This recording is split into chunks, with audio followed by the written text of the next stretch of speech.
кашель, першение в трахее, психосоматика. Уважаемые подписчики, всем здравствуйте. Продолжаю отвечать вам на вопросы, которые вы присылаете мне в директ Инстаграм. И вот, соответственно, подписчица мне пишет. Олег Юрьевич, здравствуйте. Невролог поставила диагноз предварительный. Гипервентиляционный синдром. Я просто не пойму, при нем может быть кашель при вдохе, так как трахея постоянно першит, как чешется. И такой кашель сухой, лающий, уже 3 месяца не проходит. И по одной стороне, как давление трахеи, не могу воздух полной грудью вдохнуть. Ощущение нехватки воздуха из-за этого. Страх, невроз, что не проходит. Ну вот смотрите, я для вас здесь выступаю в роли психолога, а не врача, поэтому вопрос не совсем по адресу. Если вас интересует именно медицина, диагностика там и так далее, и так далее, вы сверяете свой диагноз со мной, как со специалистом. Я все-таки психолог, поэтому я буду говорить о психологии, когда вы задаете мне подобные вопросы. Тем более, вот эту информацию вряд ли где-то вы еще получите, тем более, если вы обращаетесь к классическому ортодоксальному врачу. Тем не менее, мне очень нравится теория психосоматики. Что такое психосоматика? Кстати, это направление в медицине, которое изучает проблемы с телом, связанные с определенным восприятием себя, с определенным восприятием жизни. Психос – это, соответственно, разум, сомос, тело. То есть то, как ты думаешь, я очень примитивно, но тем не менее, я думаю, что понятно.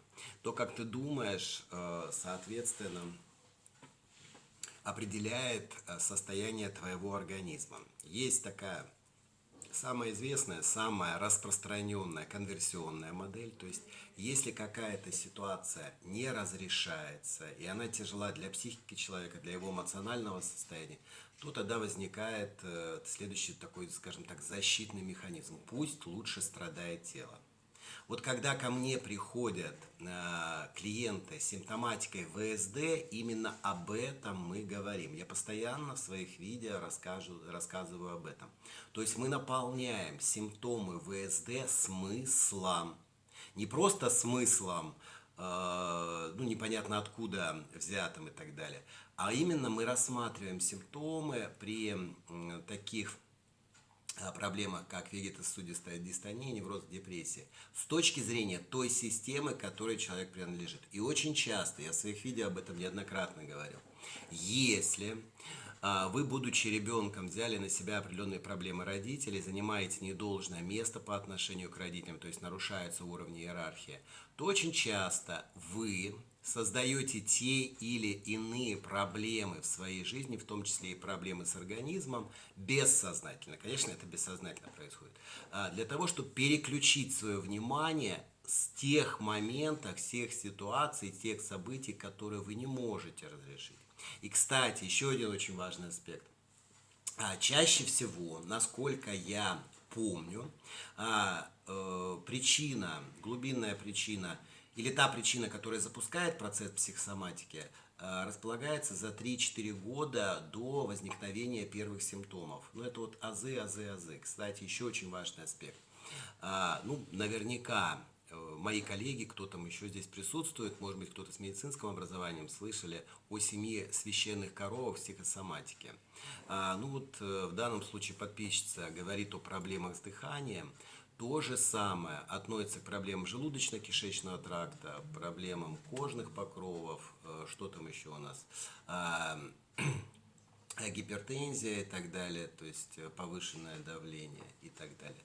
Вот это все 7 священных коров психосоматики. А по некоторым источникам, я помню, некоторые говорят даже, что 97% заболеваний имеют психосоматическую природу.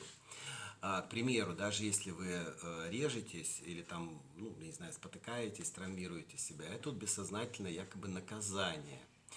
Я думаю, что над этим стоит подумать. Почему я решил ответить вам на ваш вопрос в таком формате? Я думаю, что мы сейчас попадем в точку, судя по тому, что вы написали, А вы, пожалуйста, дайте мне обратную связь, насколько это действительно совпало с тем, что происходит с вами. Итак, кашель. Ну, всем понятно, что это рефлекторные механизмы, которые, ну, попытка, скажем так, очистить дыхательные пути от слизи, от посторонних предметов и так далее, и так далее. Дальше. А вот то, что я сейчас буду рассказывать, это все-таки проблемы, которые возникают, ну, проблемы кашля, которые возникают без видимой причины. То есть, если у вас нет никаких органических нарушений и так далее, то есть, ну, это никак не выявлено, не определено, то, скорее всего, вот то, что я сейчас скажу, будет иметь место в вашем случае. Итак, кашель без видимых причин может возникать у человека, который легко раздражается. Подумайте об этом, насколько вам это свойственно. А я вам всегда рассказывал о том, что раздражение – это чувство, которое возникает чаще всего, когда кто-то что-то не соответствует вашим ожиданиям. То есть у вас есть свое представление о том, как это должно быть, как должен себя человек вести, как событие должно то или иное складываться. А жизнь мудрая штука, она не дает вам этого. В результате вот возникает вот это раздражение, которое приводит с точки зрения психосоматики к кашлю. У такого человека слишком развит внутренний критик. Но это опять же внутренне травмированный ребенок, который постоянно, и критический родитель внутренний, который постоянно говорит, что ты не такой, ты сякой и так далее. Для меня это показатель, опять же, того, что ребеночек, ну, даже если в этому ребеночку 30, 40, 50, 60 лет, живет не своей жизнью. То есть он живет не переработанными программами папы, мамы. Тоже отследите, подумайте об этом, насколько вам свойственно это. То есть если вы в обычной жизни достаточно часто себе говорите, что ты не такой, ты сделал не так, то есть занимаетесь этой критикой, четко для себя галку ставьте и передавайте привет тому или иному родителю. Это ваш внутренний критический родитель. То есть папа, мама, может быть, уже не быть живых, но вот они таким образом проявляются. Конечно, здесь человеку следует проявлять большую терпимость, особенно по отношению к самому себе. Даже если причиной раздражения является действительно какая-то внешняя ситуация или другой человек, внутренний критик все равно обрушивается вот с недовольством по отношению к самому этому человеку, который испытывает вот этот кашель и испытывает раздражение.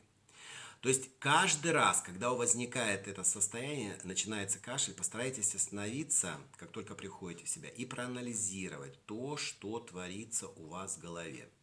Твои мысли сменяют друг друга автоматически и так быстро, что ты даже не успеваешь заметить, как то и дело критикуешь себя.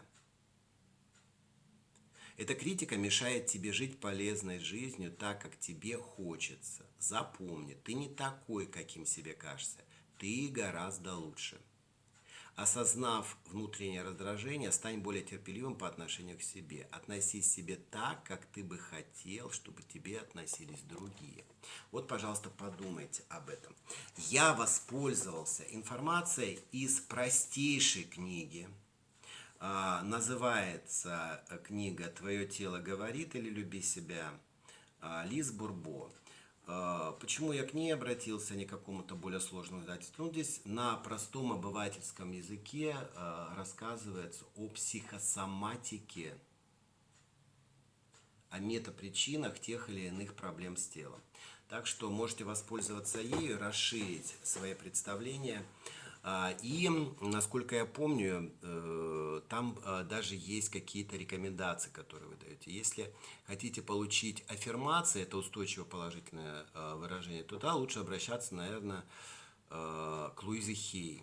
Это уже считается классикой. Вот у нее там не просто описывается причина, вероятно, той или иной проблемы, но еще дается аффирмация, устойчивое выражение, которое, положительное утверждение, которое нужно повторять для того, чтобы перепрограммировать себя. Ну, это вот таким образом работают эти специалисты. Ну, а я, как известно, все-таки системный терапевт и рассматриваю причину гораздо глубже, с точки зрения той системы, которой вы принадлежите.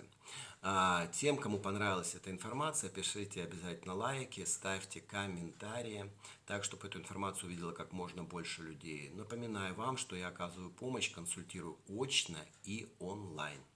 Всем огромное спасибо. Еще больше информации на подобные темы на моем YouTube-канале Сумарин Олег Юрьевич.